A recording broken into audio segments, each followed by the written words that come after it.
Good evening. My name is Olga Herrera, and I am the chair of the Department of English here at St. Thomas. I would like to welcome you to our second annual Paul Hague Distinguished Writer lecture this evening. This lecture series was established last year through the generous funding of our alumnus James A. Kirpius, who graduated in 1960, in honor of Paul Hague, a professor in the English department from 1955 to 1990, and the Professor of the Year in 1987. I'm sorry to share that Paul Hague's widow, Jerry Lou Hague, very recently passed away. She was with us at last year's lecture and was proud to see Paul honored with the lecture series. We are incredibly grateful for the support of the Hague and Kirpius families. It is my distinct pleasure to introduce our invited speaker tonight, Liesl Olson. Liesl is the Director of Chicago Studies at the world-renowned independent research institution, the Newberry Library, and the author of Chicago Renaissance, Literature and Art in the Midwest Metropolis, published in 2017. As the Director of Chicago Studies, her work helps to illuminate Chicago's dynamic history, literature, culture, and politics through an array of public and scholarly programs inspired by the library's unique archival collection. In this year, the 100th anniversary of the 1919 Chicago race riots, she has helped to spearhead a year of public conversations about the race riots organized through the Newberry in partnership with other Chicago institutions. These public programs are designed to activate audiences and encourage them to examine the mechanisms through which segregation and inequality have been created, solidified, and reinforced over the past 100 years. I mention this latest programming as an example of Liesl's commitment to engaging public and academic audiences alike, both in her work at the Newberry and in her own scholarship. Winner of the 2018 Pegasus Award for Poetry Criticism, her book, Chicago Renaissance, is academically rigorous and accessibly written in elegant prose, a rare combination. This book traces Chicago's cultural development from the 1893 World's Fair through mid-century, illuminating how Chicago writers revolutionized literary forms during the first half of the 20th century. Writing about Harriet Monroe, the founder of Poetry magazine, Carl Sandburg, Ernest Hemingway, Richard Wright, and Gwendolyn Brooks, Liesl bridges the gap between the renaissance of primarily white authors of the early teens and the creative ferment of Bronzeville's African-American authors toward the mid-century. As an engaging narrative and a work of outstanding scholarship, this literary and cultural history is the model I look to for inspiration in my own work. No introduction of Liesl Olson would be complete without mentioning her significant role as the director of the National Endowment of the Humanities Summer Institute for Higher Education faculty members, called Making Modernism, Literature and Culture in Chicago from 1893 to 1955. This will be the third year that she brings to the Newberry a cohort of faculty and graduate students from across the country to engage in an intensive 4-week interdisciplinary study of this vibrant period of artistic and literary production in Chicago. I was fortunate to participate in the first institute in 2013 and was immediately taken by both Liesl's brilliance and generosity as she directed her laser beam of intellectual curiosity and interest toward our own research projects, offering us feedback and resources. In this way, she has brought together 2 and now soon to be 3 cohorts of fellows that have grown into a network of colleagues with Liesl as our connecting thread. Whenever we see each other at conferences, we share our most recent interactions with her. And now I can proudly say that I've introduced Liesl to St. Paul and to the University of St. Thomas. We are fortunate to have her here today as our second Paul Hague Distinguished Writer. Please help me welcome Liesl Olson. So sweet, thank you. Well, that was amazing. Can we just be done now? I mean, that's the nicest introduction I've ever gotten. Thank you so much, Olga. It is such a pleasure to be here at the University of St. Thomas. Thank you all for being here tonight. I have never been to St. Paul before, so this has been such a treat to see this very beautiful city. And I've been thinking a bit about St. Paul and Minneapolis's relationship to Chicago while I've been here. Been thinking about that moment in The Great Gatsby when Nick Carraway comes back home from his debauched adventures out east and lands in Union Station in Chicago, says goodbye to his fellow Midwestern travelers as they fan out to their other satellite cities, I guess, is what Carl Sandburg called these other Midwestern cities that also bear some relationship to Chicago, not just through train tracks, but culturally as well and historically. So it's such a pleasure to actually be here. And I grew up in Kansas City, so I grew up in a satellite city in relationship to Chicago as well. So what I thought I would do tonight is give you an overall sense of what this book is about, both in terms of the artists and writers who I trace from around 1893, so World's Fair in Chicago, through around 1950 when Gwendolyn Brooks wins the Pulitzer Prize for Poetry for her second collection, Annie Allen, the first African American to win that prize. That's the historical kind of sweep of the book. But I also want to underscore some of the claims that I'm making about style and aesthetic form, experimental modernist forms that come out of Chicago during this period. And I'll also come back to that word Renaissance, which is in the title of my book, which most people associate with the early modern period. Why do we use that word Renaissance to describe Chicago? Really for a couple of reasons. Because I'm trying to, as Olga suggested, really connect two distinct moments, or two moments in Chicago that have been treated distinctly, which I think are much more related than the criticism has sort of suggested. And secondly, because that word Renaissance also evokes a strong strain of cultural boosterism in the city of Chicago that has always really characterized the literary and cultural communities there, as well as the cultural institutions in that city. So I'll come back to that word as well. Now, of course, Chicago, let's see if I can get this. Yeah, there we go. Okay. Chicago has a long history of being treated with some indifference by the coasts. So consider this cartoon map of our country in which Chicago simply does not appear. You probably can't read it very well, but every single one of those dots, except for a few, says Dubuque. Okay, Dubuque. And except for New York City, Atlantic City, Palm Beach, Reno, and Hollywood. Now, this cartoon was making fun of the elitism of New York City, and specifically of the New Yorker magazine, whose editor in the 1920s said that his magazine was not for that little old lady from Dubuque, right?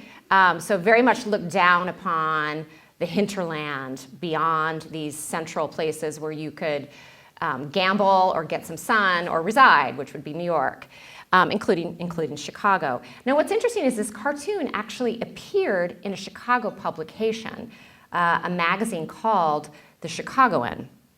Let's see, next, sorry. Let's see if I can get this. There we go. The Chicagoan was a magazine that ran in the 1920s in Chicago, which actually modeled itself on the New Yorker, but very much made fun of the New Yorker at the same time. So that's where this a New Yorker's view of Chicago, or the New Yorker's view of the United States was what that cartoon was called, and it came in this magazine, which was really only recently discovered a few years ago by a University of Chicago professor who discovered a full run in the stacks of the library there. And what's so amazing about the magazine is its visual art. It's very Art Deco, it's very stylized, very colorful covers, as well as a lot of the visual art inside. So in thinking about Chicago's relationship to other cities, I thought I would tell a story that I tell in the book that focuses on the year 1913, and which gives you some sense of Chicago as something other than a city with a second city mentality. So 1913 in the history of modernism, especially if you're an art historian, is an extremely important year because it was the year of the infamous Armory Show. Now, most people associate the Armory Show with New York City, which is where it originated. But what most people don't know is that it actually had a second incarnation in Chicago, and then it moved on in a much smaller showing to Boston. So in thinking about how that Armory Show was received in New York and Chicago and Boston, you'll get a sense of how each of these cities responded to what was new. And so let's just take a look. If I can, I should not click, I should roll. There we go. Sorry. There we go. All right. I'm going to click next time. Here we see the outside and inside of the 69th Street Regiment Armory on Lexington Avenue between 25th and 26th Streets, where the Armory Show was held in New York City. That's why it was called the Armory Show. It was held in an old armory, massive, over 1,200 works of art, sculpture, painting, drawings that were on display. The reason it had to be held at the Armory with paintings shown between these burlap partitions because the Metropolitan Museum of Art had turned it down, had basically said this is not art. And the reason they thought it was not art was because it was by the most experimental avant-garde artists in both Europe and America. So these artists are very well known to us now, but were pretty radical at the time. The Fauves, the Cubists in particular, really upset our viewers. We had works by Paul Gauguin, by Marcel Duchamp, by many, many, many others, by Van Gogh, who was particularly radical in his depictions of the female nude for a lot of art critics and a lot of viewers.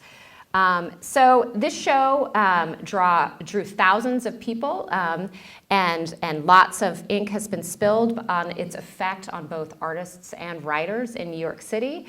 But what's really striking is that it was then brought to the Art Institute of Chicago. The men in charge of the museum in Chicago went out, saw the show in New York City, thought it was, quote, humbug and rubbish, but nonetheless thought that they should bring the show to Chicago to let Chicagoans decide for themselves. Roll. There we go. All right, so here we see the outside of the Art Institute of Chicago, right on Michigan Avenue, right around the time of the Armory Show in 1913. You see crowds leaving the museum.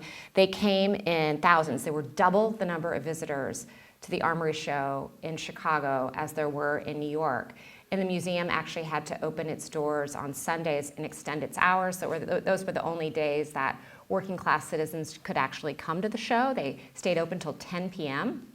And then this is the piece on the right that was the most radical at the time, that people waited up to an hour to view, and it's Marcel Duchamp's Nude Descending a Staircase.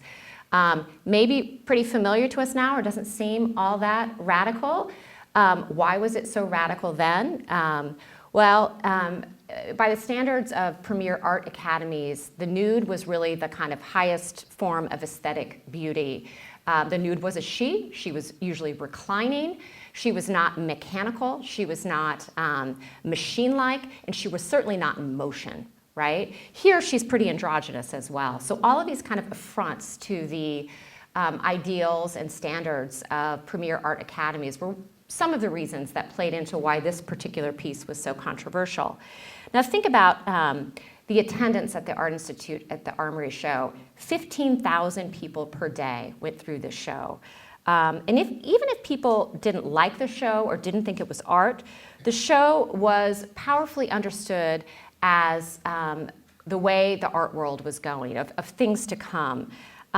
Since Chicago really didn't have a fine arts tradition of its own at the time, in some ways it was more open to what the future might look like. It was held at the most prestigious cultural institution in the city, right? It was not held off-site at an armory.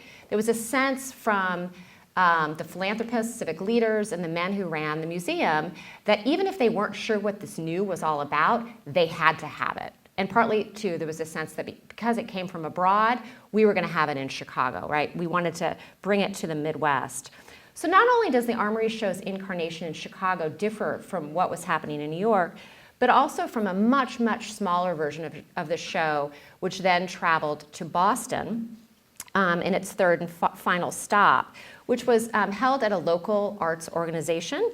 The John Copley Society held the Armory Show with a much smaller collection of around 400 paintings, and it was essentially a non-event there. It was barely covered in the papers. Boston felt like it had its own arts tradition of its own. There was a sense of kind of, we're not interested in what's coming from elsewhere. We're established here. We like Copley, in fact, and we're just not interested in the new. So if you think about New York and you have the kind of origins of the show, an avant-garde that's very much built in opposition to institutional forces. In Chicago, you see how the city itself was kind of hungry for any kind of art that came through, whatever it might be, and its boosters were going to back it with institutional support and a whole lot of money, and a democratizing tendency, a sense that anybody and everybody should come to the show and decide what it was about for them. And then in Boston, a kind of critical indifference to the show itself. So that's where we are in 1913 when you think about those different cities. And one of the arguments I make in the book is that in some ways Chicago was much more open to the new because it didn't have older, traditions, artistic traditions and literary traditions of its own. So in the book, in thinking about 1913, my focus is as much about the show itself and the art that was on display as it is about also the writers who passed through that show and saw what was on the walls and how the Armory Show influenced the literary community in Chicago. So for instance, the writer Sherwood Anderson, who is most famous for his short story collection, Winesburg, Ohio. There was just a piece in the New York Times yesterday about the 100th anniversary of the publication of Winesburg, Ohio, which is pretty astonishing, a really good piece. He visited the show every single day for its 24-day run while it was in Chicago. Chicago and Harriet Monroe, who Olga mentioned, who started Poetry Magazine, she was actually working as an art critic at the time, and she reviewed the Armory Show 9 or 10 times for Chicago and New York City publications. And she was one of the few champions of the show. She didn't really understand the art, she didn't really like it, but she really loved that it was happening and she supported it. And you see kind of her dawning awareness of the Armory Show's importance in her writing on the paintings that she saw. So I treat these writers, Sherwood Anderson and Harriet Monroe, along with many, many others, looking at both what was written in Chicago and about Chicago, and also, like the Armory Show, what passed through Chicago and what influenced the artistic communities there. I try to answer these questions. Is there such thing as a Chicago style, a set of formal tendencies that characterizes its art and literature? I explore the question of how Chicago journalism influenced its writers. And I ask how and why artists and writers collaborated in Chicago, and if there was a sense of camaraderie or cohort affiliation in Chicago then was different in other cities. I look hard at whether the interracial collaborations in Chicago were more promising or more significant than they were in other places. And perhaps most importantly, I dramatically amplify Chicago's literary history by accounting for many more women who were part of the story, who were important writers and artists themselves, but who were also the editors, the bookstore owners, the gallerists, the patrons, and the arbiters in the city. So just think for a minute about what you know about Chicago's literary history and the writers who may come to mind. Maybe it looks something like this. Maybe it doesn't. But generally, certainly in the critical scholarship, it's this lineage of writers who might be called social realists that we associate most with Chicago, starting with Theodore Dreiser, Henry Blake Fuller, Sherwood Anderson, Carl Sandburg, Ernest Hemingway, Nelson Algren, and Richard Wright. Now, all of these writers are writers whose works I treat with some focus in my book. And in various ways, the modes of social realism that come out of Chicago are really a key component to understanding its culture.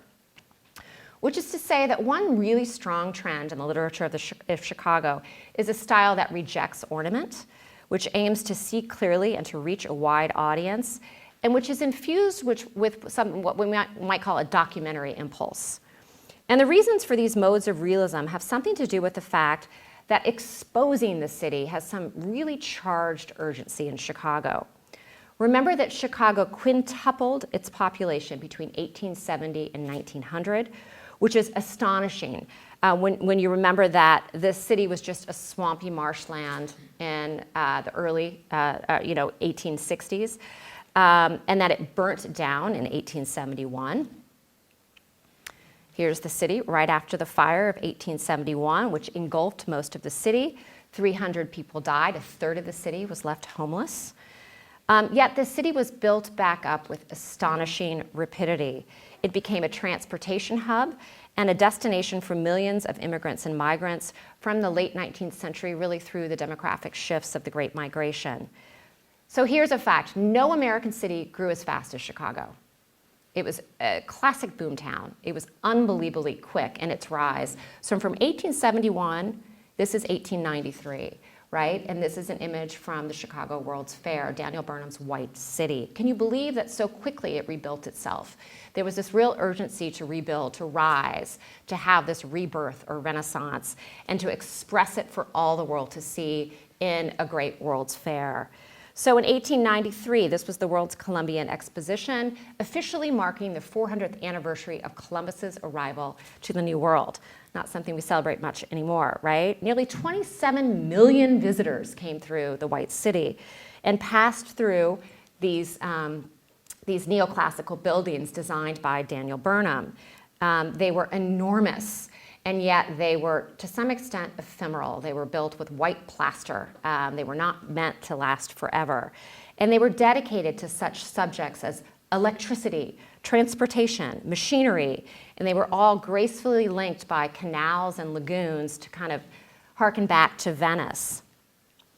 But just outside this white city lay a city that looked more like this. This is a little bit later, 1909, but I think it gives you a pretty good sense of the industry, the stench, the traffic, and the extensive poverty of Chicago, which was a city that really lacked an aesthetic plan. Daniel Burnham had his great plan, but then beyond the walls, there wasn't much of a sense of how to deal with this massive, massive, massive growth. So the density and confusion of the city was something that sometimes writers often feel like they needed to reflect back to the world. There was a sense, a desire to take a mirror to it, really. They wanted to bring to light the industrial brutality of the city, its racial violence, its materialism, its exploitation of the working classes, and the visibility of the city's capitalism at the stockyards and really on the trading floor. So from Dreiser's Sister Carrie, to the murals of the Works Progress Administration, to Richard Wright's Native Son. It's a necessary function of art and literature in Chicago to lay bare the harsh conditions of the city. And I think you could even say that there's a key component of Chicago's literary and artistic legacy, which is the historic intersection between art and activism in the city. So this is part of the argument that I make in the book, while also trying to expand the lineage of social realists. Because when you think back to that lineup of social realist writers, obviously it's all men. So where do the women fit there? And then for me, a key question was, where does stylistic innovation fit in all of this? If we think about social realism, is that the experimental style of Chicago? Is it a realist mode?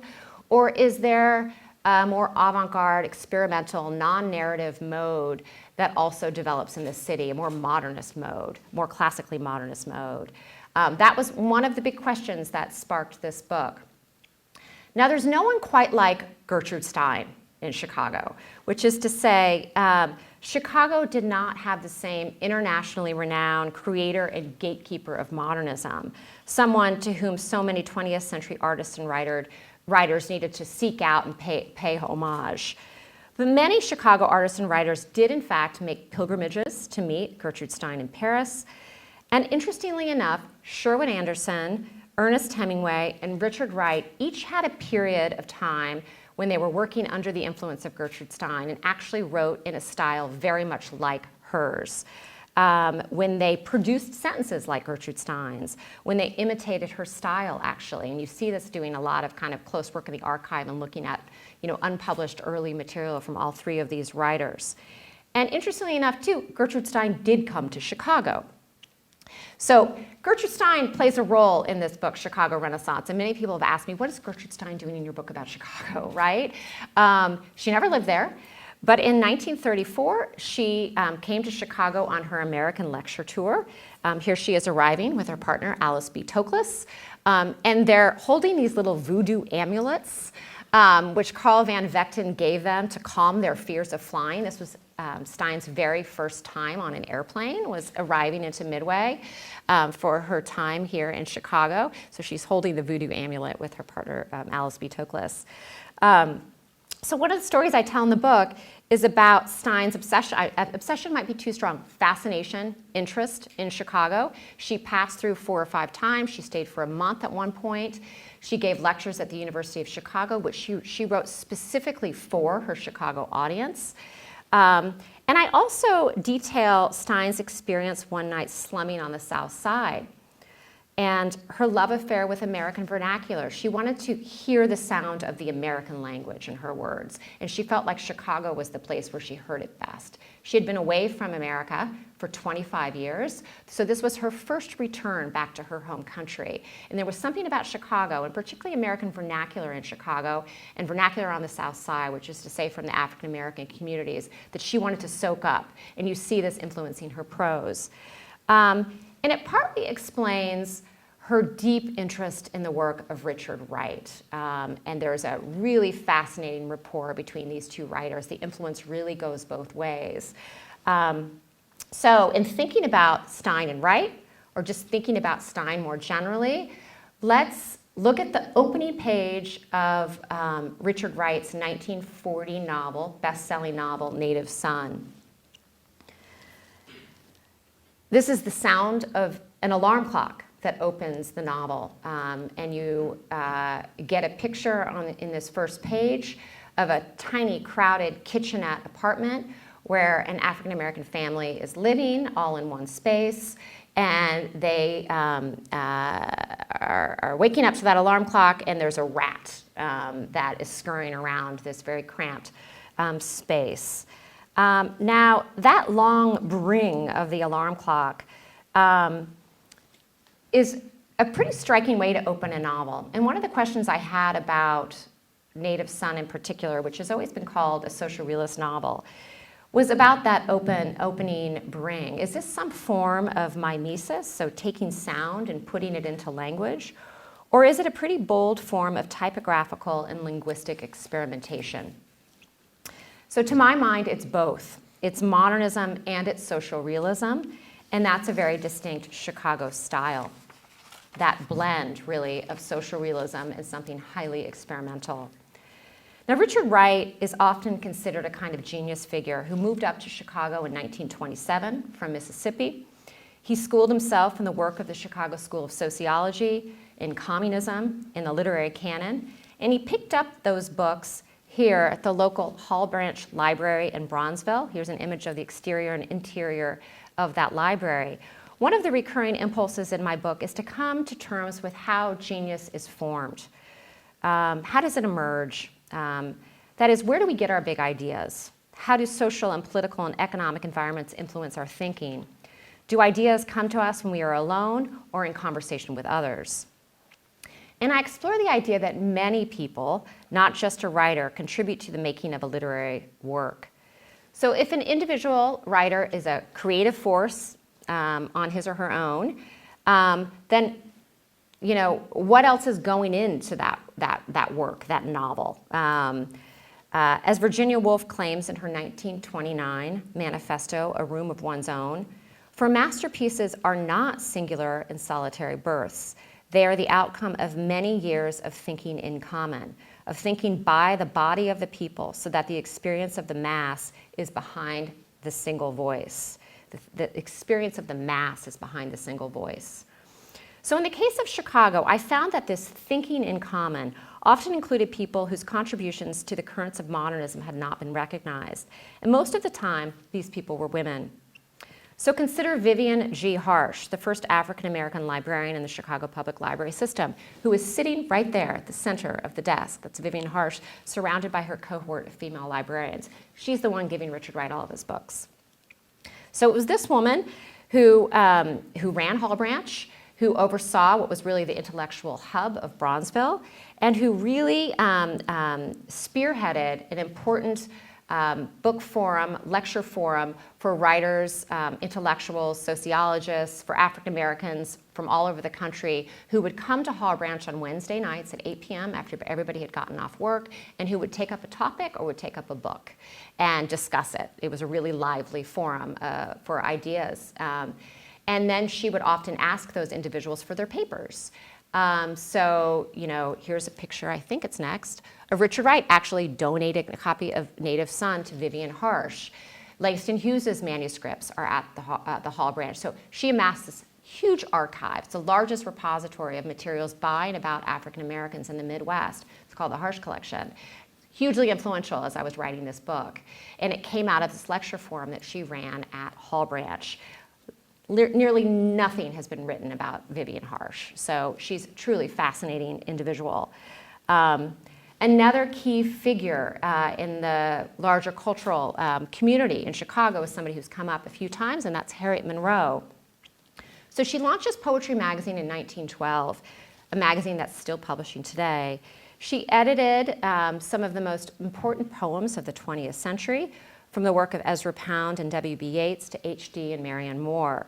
So here we see her sitting at her desk in the poetry offices on Cass Street with this wicker walker in the corner, which she called her poet's chair. She put poets in there when talked to them when they came to visit. In the book, I look closely at her work as both a writer and an editor. For many years before launching Poetry Magazine, as I said before, she was an art critic. She was a champion of the Armory Show. And she also was a poet herself. She wrote a poem that was recited at the World's Fair in 1893. She was commissioned to write it. It's over 1,200 lines. It was the inaugural poem that opened the events of the World's Fair. So she's a super fascinating and important figure, and also a really interesting writer herself. Margaret Anderson, too, was inspired to combine art and politics. She launched another periodical out of Chicago called The Little Review. She was inspired by the Armory Show. She was inspired by Harriet Monroe. She was a super mesmerizing presence. It seems like every man and woman who encountered her fell in love with her. And she published not only literature and poetry, but also editorials, a lot of essays around political issues of the times. She was an ardent feminist. She became very close to Emma Goldman, the anarchist. But she's most famous for serializing nearly half of James Joyce's Ulysses. So this is how the novel first appeared in the United States, was through the magazine that she started. Now, she didn't publish the whole thing because she was put on trial for publishing obscenity, and she lost. But essentially, a very wealthy philanthropist from Chicago foot all of the legal bills for the trial, the obscenity trial that she was put on, and the Little Review kept publishing. So there's another woman who I want to talk a little bit about, who I talked about in Kelly Larson's Hemingway class earlier today, which was such a pleasure to visit, and that's this woman, Fannie Butcher, who was a longtime literary editor of the Chicago Tribune. She worked there for nearly 50 years, which is kind of astonishing. She was probably the most important influence over what books were bought and read, not just in Chicago, but in the larger Midwest. And she was incredibly close to many of the most important writers of the 20th century, American writers, from Hemingway, with whom she shared a kind of interesting friendship, to Willa Cather. She titled one of Willa Cather's novels, One of Ours. She was very close to Cather, who stayed with her every time she came through Chicago. She was very close to Mencken, to Carl Sandburg, to Sinclair Lewis, and many others. She also ran a bookstore, which is kind of astonishing. You think of the literary critic also selling books. But there's a really interesting alliance between commerce and culture in Chicago, and she kind of brings that to light. She was very good at making the experiments of high modernism very accessible to a mainstream reading public. And in her reviews for the Chicago Tribune, she would often try to kind of translate and tell you what these books were going to be about and how they would make you feel. So I've put a brief quotation from one of her reviews of Gertrude Stein's Making of Americans, which is not an easy work, as many of you know who've read it before. It's quite a tome. You, as reader, have something of the feeling of a rock against which the sea of her words beats constantly in rhythm, in flow, and ebb. That's not how I feel when I read Making of the Americans, but she's basically bringing you in, through an effective, telling you like how you're going to feel when you read this novel. It's a very characteristic way in which she writes. And I just want to underscore again this kind of democratizing impulse that we see in the larger literary culture in Chicago. Butcher is part of that. You too can read Gertrude Stein. And then I'll mention too some of the women who ran the Arts Club of Chicago, which was launched in 1916 as a venue to showcase contemporary avant-garde art, mostly from abroad. And they decided that Chicago really needed a gallery space to show work that was like the work that had been on display at the Armory Show. So they brought in Brancusi and Duchamp and Leger and Picasso. The first U.S. Show devoted to Picasso's work was at the Arts Club of Chicago. Keep in mind that the Museum of Modern Art in New York didn't open until 1929. For solid years there, the Arts Club of Chicago was really the preeminent venue for avant-garde art, especially from abroad. So the woman on left is Alice Rouillet. She was the exhibitions coordinator at the Arts Club of Chicago, extremely important, half French, and so she was very good at negotiating with some of the artists who came from France. Rue Carpenter was the director of the club. It's very hard to find photographs of her, but I think this amazing sketch by Brancusi is pretty compelling. And then Elizabeth Bobbsey Goodspeed, who ran the club in the 1930s, and who was the reason that Gertrude Stein came to Chicago too. When Gertrude Stein was in Chicago, she spoke at the Arts Club, actually on a couple of occasions. And she was also an amateur filmmaker. Her films are really interesting.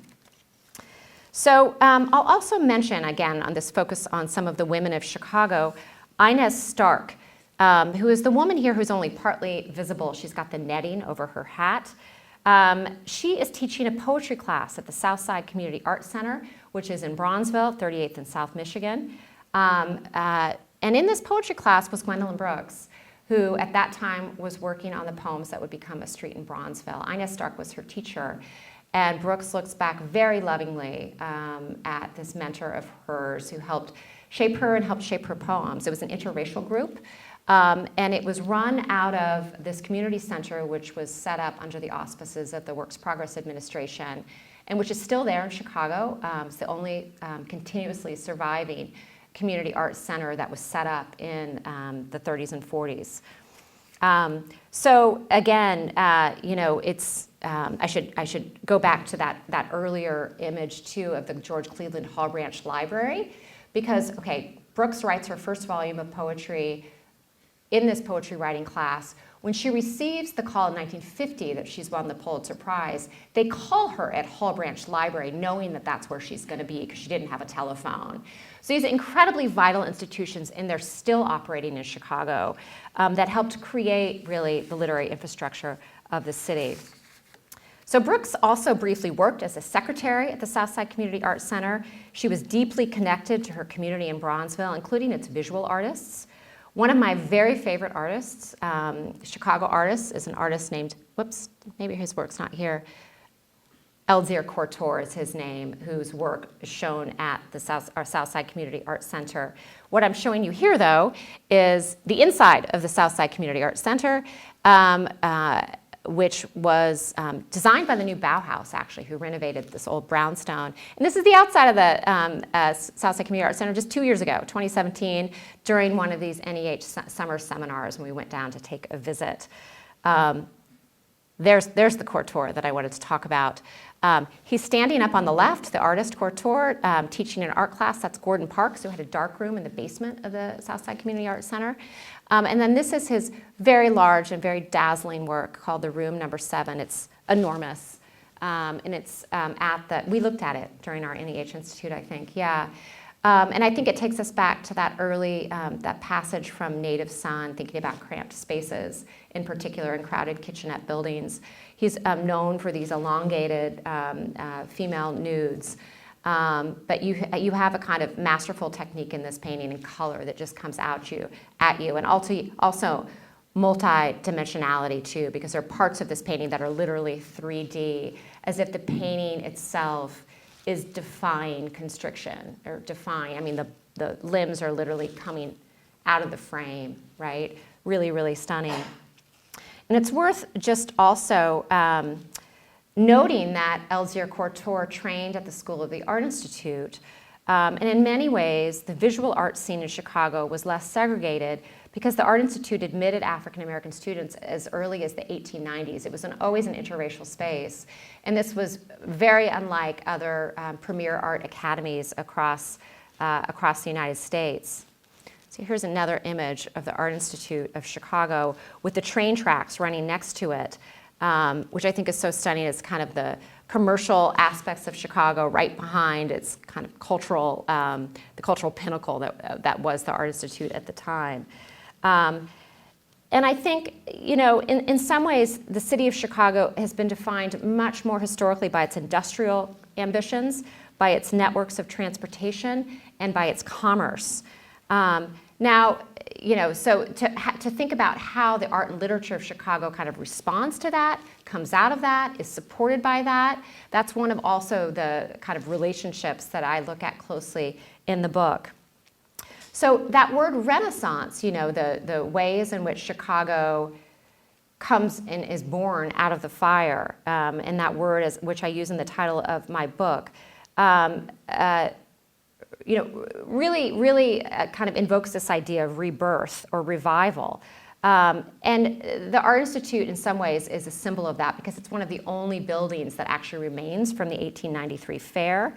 And there's a strong strain of boosterism behind other fairs. Chicago's been very, very known for its fairs. It's always throwing a fair. So it's the 1893 fair, the 1933 Century of Progress Fair, and then the 1940 fair of the Negro Exposition, which was looking at 75 years of emancipation. And it was a spectacular kind of celebration of uplift and progress. So my point is that boosterism lies behind that word Renaissance now and during the first half of the 20th century. The word Renaissance also allows me to connect two different periods in Chicago's cultural history, which I hopefully have shown here are pretty intimately connected.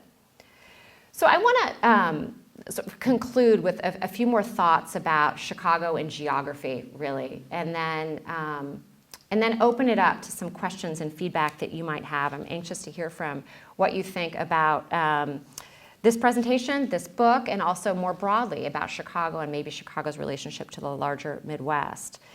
So let me just speculate a little bit about how my history of artists and writers in Chicago can tell us anything about Chicago now. So in the book, I try to show that Chicago modernism was not a provincial phenomenon with peculiar energies. It was not just about the regional, but very international in scope. I try to think about Chicago as a nexus rather than a terminus, a place where people came and often left, or a place where people returned to, a place where ideas circulated, and a place that was connected to other modernist metropoles. I keep coming back to a strikingly apt image from the Chicago writer Floyd Dell. I don't know how many people have heard about Floyd Dell, but in 1920 he was writing bestsellers, including a semi-autobiographical novel called Mooncalf. He would later go on to be one of the founding editors of New Masses. He was part of the Greenwich Village set, moved to New York, and in some ways has that more classic journey from small town to Chicago to New York and onward. But at the end of his 1920 best-selling novel, Mooncalf, you have this dreamy-eyed protagonist looking at a map of Chicago on the wall. He's in Davenport, I want to say at the time, the protagonist, and he's trying to kind of get out. He's trying to make it. And he's looking at this map on the wall. And he sees Chicago as, in his words, a dark blotch of radiating train tracks. There's the map. You see all the lines of track coming into Chicago from 1898. And this quotation from Mooncalf, which I'll read aloud because it's hard to read. He saw again in his mind's eye as he tramped the road a picture of the map on the wall of the railway station, the map with a picture of iron roads from all over the Middle West, centering in a dark blotch in the corner. Chicago, he said to himself. So that dark blotch is literally like a magnet, pulling artists and writers from around the Midwest into its center. If more lines of track fanned in and out of Chicago than in any other city, then let this fact about the city also serve as a kind of metaphor. That Chicago literature is about being in the middle, a multi-spoked modernism, a mainstream modernism. It's not about being stuck in the middle, but about the middle as a thoroughfare, connected to places and really across the country, but also across the world. So no doubt writers in Chicago often felt the distinctiveness of the Midwest, a region that was overlooked and patronized by the rest of the country, but they very rarely worked in isolation. What they often felt most strongly was a sense of the city's newness, its rawness, both its brutality, but also its potential, which gave some the feeling of being liberated from the past and really freed from aesthetic standards. So the depth and diversity of the literature produced in Chicago during the first decades of the 20th century might be explained in part by the fact that very little was at stake in laying claim to your own literary endeavor. Certainly the city's cultural institutions played an important role in advocating the arts. But cultural boosterism often lacks discrimination, which is to say the city's civic leaders often supported art for the sake of art.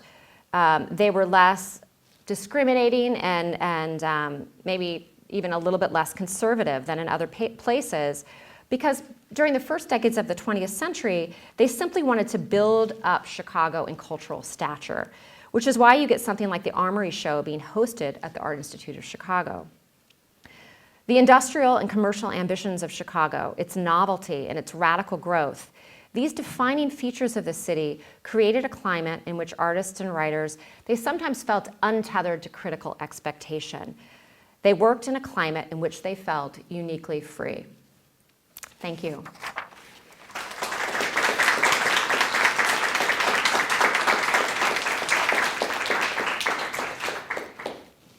So I'm happy to further the conversation, right? To hear your thoughts, or anything I presented or otherwise, thoughts that come to mind even. Take your questions too. I guess I'm really interested in your bookending it at one end with the World Fair. Yeah. Because it's hard for me to think of the World Fair without the shadow of the Haymarket Rights, Yeah. which was, what, 7 years before that? Yep. And this sort of celebration of American capitalism in America sort of walking onto the world stage. And imperialism, yeah, Imperialism, yeah. Spanish-American War around the corner. And yet there's this sort of, as you say, this kind of democratic impulse which produces this kind of exciting literary and art scene. Right. But there's also this kind of oppressive climate, right? Yeah, yeah. And I think actually those forces are one of the reasons why, you know, Chicago is at the center of the labor movement, why the IWW is founded in Chicago, the political radicalism that is at the heart of the city's origins and continues really, I think gets at those competing forces, the sense that, you know, the cultural milieu of the city, it's kind of like art for the working classes. And this comes out of, you know, both Bronzeville, and it comes out of, I mean, it comes out of all the different neighborhoods of Chicago, this sense that we have to write for people and we have to make it accessible and understandable for anything to be politically effective. But yeah, I think you're right about the World's Fair. In some ways, it's like one big cover-up for all of the ills of the city. And it's, you know, it's at a time when Chicago is known for those ills, first and foremost. So there's this sense of like, we must proclaim that we have culture too, a high culture.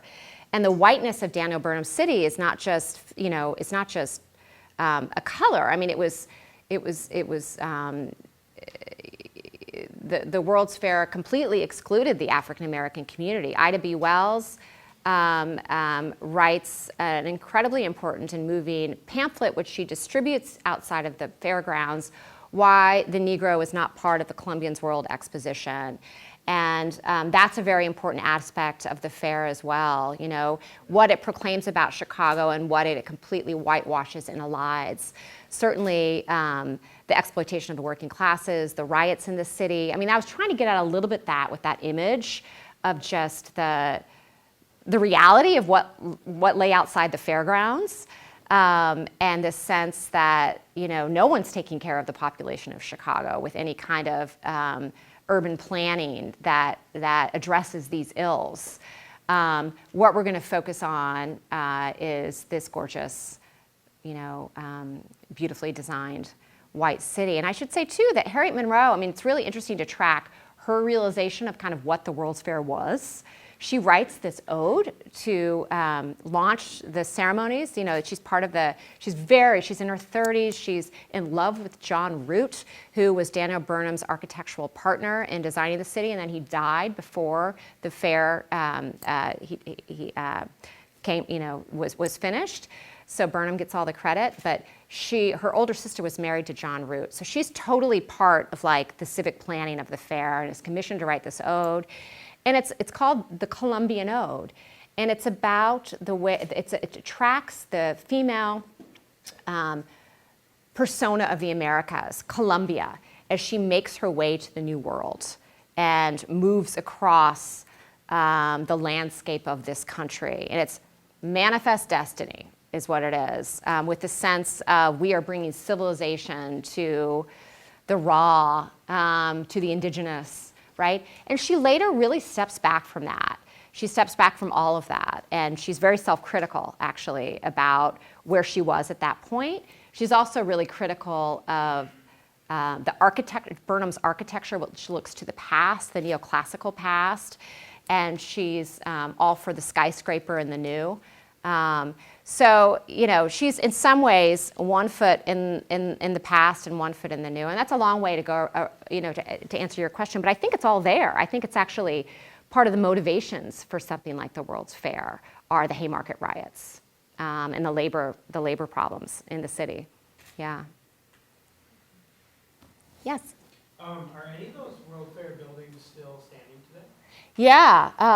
Who's been to Chicago in this room? Probably a lot of you. It's not that far. Yeah, right. So maybe you visited the Museum of Science and Industry, right, which is one of the remaining buildings down in Hyde Park, right along the lakefront. It's a massive museum.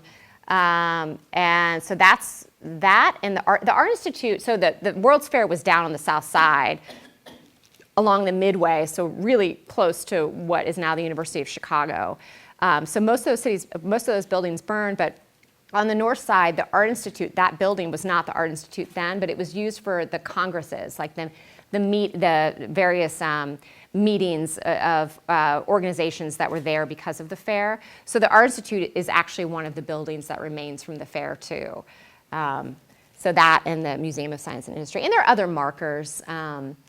Stony Island and the kind of marsh wet area in and around the University of Chicago was actually designed during the World's Fair, and it maintains some of that landscape design from that moment. Mm-hmm. Yeah.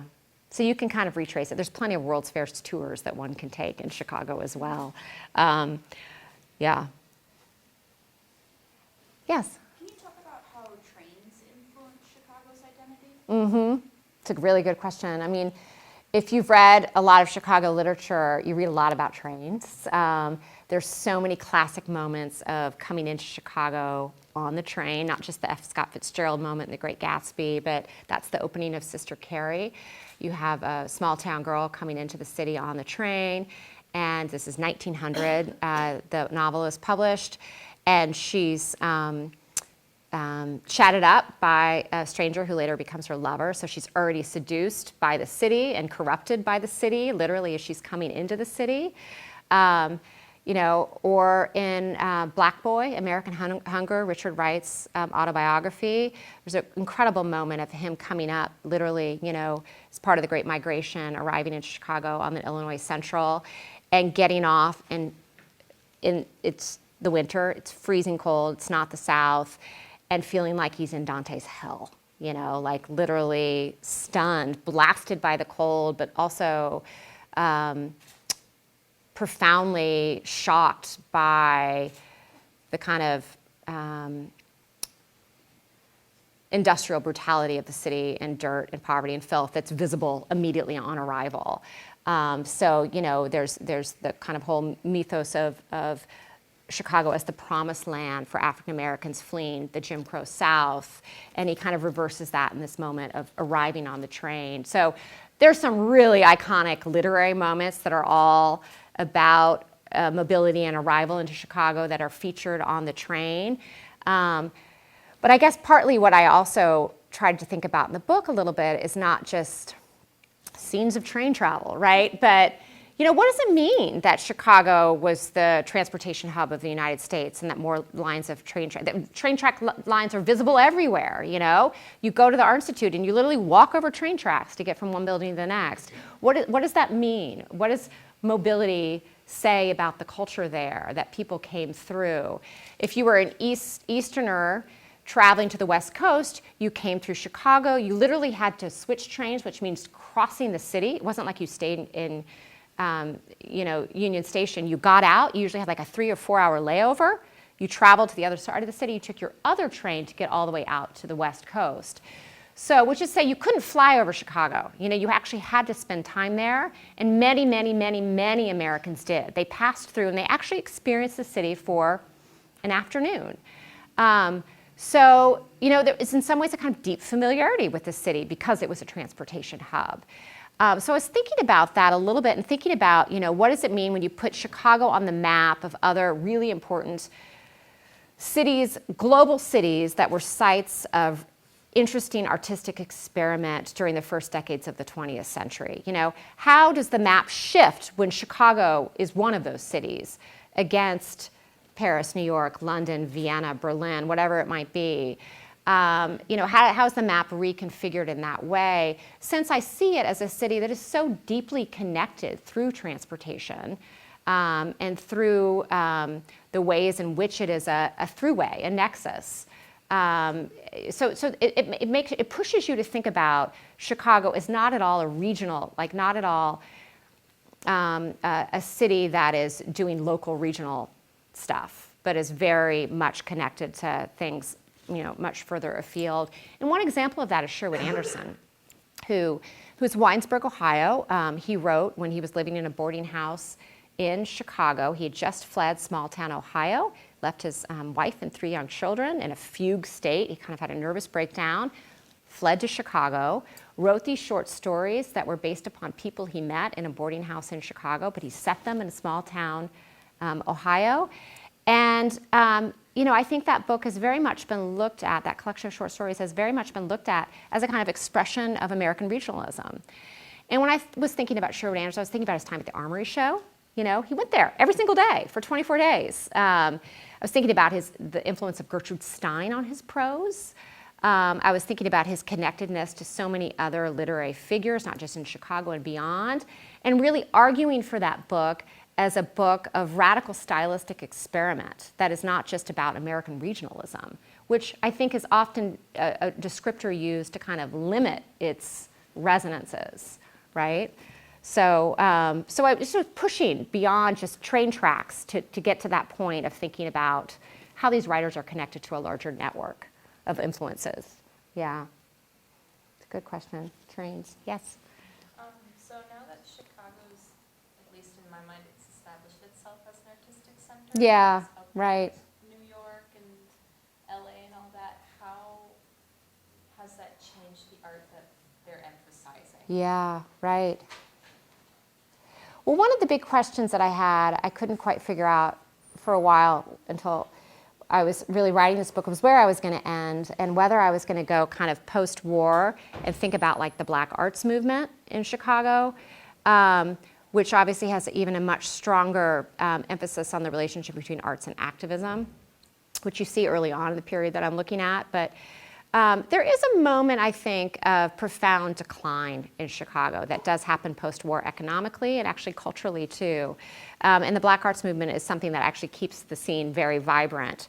But and I think the city itself is back in another very exciting place in many ways. But that some of the most interesting, I think, to my mind, contemporary art and literature of the moment in Chicago is really coming out of the African American community and also coming out of the West Side. So like Olga's writing about Cisneros in the 1970s, right? And what's happening really in neighborhoods like Little Village and Pilsen. I think post-war, that really, really takes off. And one of the real, I think, things that I wish I could have done better in my book is think more about not just the white and black connections, but Latino culture in Chicago. And I think it's in some ways, there's a much more robust artistic community that's coming out of the Latino community in Chicago, really post-war. If I had wanted to address it more fully, I probably would have done that through the visual art scene and also through some of the work that's coming out of Hull House, which had a very strong arts program as well. But it's not in the book as much as I want it to be. So I think that, I don't know, it's all, there's so much going on in Chicago. I don't know if there's a way to kind of, like any really big, vibrant city, like the city you live in, if it's supporting artists and writers, if it's a good place for artists and writers, that usually means that there's a heterogeneity to the kind of stuff that's happening here, that it can't be defined in any really simple, way, like, oh, the artists here are interested in this or doing that. Like, they're doing all kinds of things, right? Yeah. So that's also the trickiness about landing hard on defining what constitutes a Chicago style. Because it's not just one thing. Of course it's not just one thing. And no one would ever say, well, what's a New York style? I mean, it's like, it's everything. But I would get that question from, from people from outside the Midwest, frankly. How would you describe a Chicago style? So I decided to address it head on, by sort of exploring heterogeneity and also exploring this kind of mix of social realism and stylistic experiment. It's a big enough umbrella under which a lot of things, can be contained. Yeah. So, yeah, Olga. I just have a quick comment. And Yeah. I see that Karina has a question too.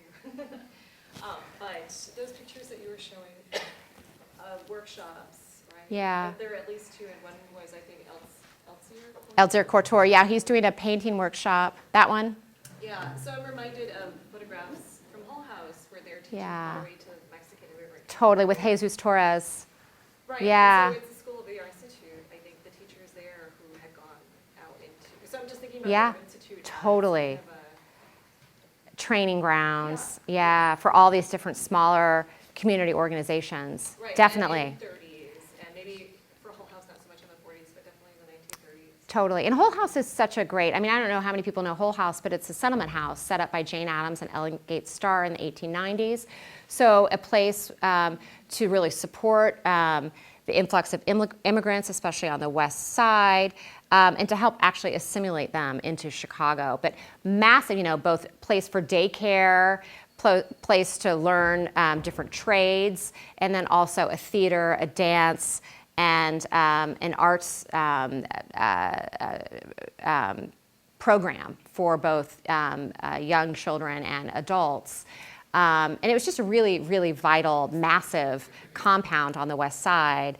And so a lot of the artists, Hull House was incredible too for the kind of interracial communities that it developed there. So you had, Mexican artists training with, with really well-known, Polish or Ukrainian or Chicago-born artists. Less so with the African-American community, but just really. And then they had a set. They had the Hull House kilns, which were a really interesting place for ceramics and pottery as well. So we looked at some of that during the NAH Institute. Yeah. Cool stuff. Very arts and crafts oriented. Mm-hmm. There was one other question. Yeah. Just hearing this is so cool, particularly regarding like Chicago as its own Renaissance style. It Yeah. just reminded me of the Harlem Renaissance. Yeah. And that whole deal. Well, that's another resonance of the word too. Definitely. Yeah. And then that kind of had like a little bit of a falling out after this Yeah. period. Yeah. And then it just with the recent Met Gala, just has been the persistence of like high culture involved in art. And Yeah. the association. Totally. Do you see any falling out with like the Chicago Renaissance going on, or is there any potential for it in the future? Yeah. Right. And I get that question, where are the sites of interesting creative energy now in Chicago? Where is it? Or is there a Renaissance? There are plenty of really amazing artists in Chicago right now. poets like Eve Ewing, who Olga and I were talking about a little bit earlier, Nate Marshall, really interesting novelists, Rebecca Mackay, who just wrote a book called The Great Believers. But in the visual arts, Theaster Gates or Nick Cave, really just, there's incredible energy there, I think. So I don't, I don't know how long you can extend this idea of Renaissance when the word itself means rebirth, right? But all of which is to say, I think there's so much to be said for what's happening in Chicago now. But to your earlier point about the Harlem Renaissance, a lot of those writers and intellectuals and artists actually decamped to Chicago in the 30s. They left Harlem and they came. Langston Hughes being one of them, who worked on the WPA in Chicago, who ran a theater group in Chicago called Skyloft Players, who lived with Horace Caton, the Chicago sociologist, for a long period of time while he had no place to live, and who wrote, of course, for the Chicago Defender, the largest African-American weekly newspaper in the country. Langston Hughes was a weekly columnist there, deeply embedded in the literary community in Chicago. Arnabon Tomps, who was part of the Harlem Renaissance, another African-American writer, was head of the WPA Writers Project in Chicago for many years, and worked as a librarian in Chicago, and many, many, many others. Some of the sociologists in New York actually came to Chicago because it had such a strong sociology program, and really impacted the work that was being done there. So you see in the 1930s, as Arnabon Tomps said in a very funny piece about what happened to the Harlem Renaissance, he's like, it moved to Chicago. It was a Renaissance without finger bowls, is his phrase, which is to say it was less elite. It was much more working class. And in the one manifesto that Richard Wright ever wrote, which came out of the Southside Writers Group that ran in the late 30s, he writes about it's an attack on the Harlem Renaissance, and it's an attack on the white patronage that funded the Harlem Renaissance, and it's also an attack on the elitism of the Harlem Renaissance, and a sense that African American writers weren't writing for their community, right? So that if Chicago has a Renaissance, it's going to be for the people. And at that point, he's a card-carrying communist. He's involved in the John Reed Club, and he's very much committed to art for everybody, right? So, one lineage that you could trace is really Harlem Renaissance shifts to Chicago. I mean, certainly people have made that argument, yeah. So, good question. Really good questions. Yeah, I don't know how much time we have, or if we're out. Well, Yeah. I can sort of wrap up this part. Yeah. Feel free to stay and, ask your questions. Oh, in their books, yeah, And I right. wanted to talk about the book, so please, we've got books for sale on the back of the Chicago Renaissance. And thank you so much for coming. Thanks so much, and thanks for your questions. Yeah.